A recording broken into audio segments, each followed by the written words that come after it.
নমস্কার বন্ধুরা, আজকে আবার চলে আসলাম একটা ছোট্ট ব্লগ নিয়ে। এটা হলো আমাদের সেই বহু প্রতীক্ষিত Dum Dum airport to Noapara metro line.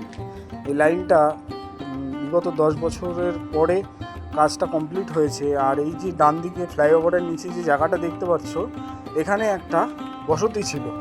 তাদেরকে হয়তো পুনর্বাসন দিয়েছে ভারতীয় রেল, আমি অতটা খাতিয়ে দেখতে যাইনি। তো এই লাইনটা চালু হওয়াতে বেশ সুবিধা হয়েছে।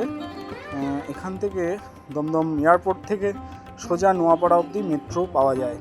তাতে কি হয়, ক্যান্টনমেন্টের লোকদের অনেক সুবিধা হয় এবং এয়ারপোর্টে মানে বিমানবন্দরে যারা যাত্রী আছে তাদের পক্ষেও খুব সুবিধাজনক হয়েছে এই পথটি। আর এই পথ দিয়ে আপনি নোয়াপাড়া থেকে কলকাতার বিভিন্ন জায়গায় চলে যেতে পারেন। তো ইন্ডিয়ান রেলকে থ্যাংক ইউ, যথেষ্টই তাড়াতাড়ি চালু করেছে। এই লাস্ট মনে হয় মাস 3 হলো এটা চালু হয়েছে। তো সেই ভিডিওটা কয়েকদিন ধরে করব ভাবছিলাম, তো আজকে অ্যাটলিস্ট করেই ছেড়ে দিলাম। তো কেমন লাগলো আমার ভিডিওটা অবশ্যই জানাবেন। দমদম এয়ারপোর্ট টু নোয়াপাড়ার এই ভিডিওটা।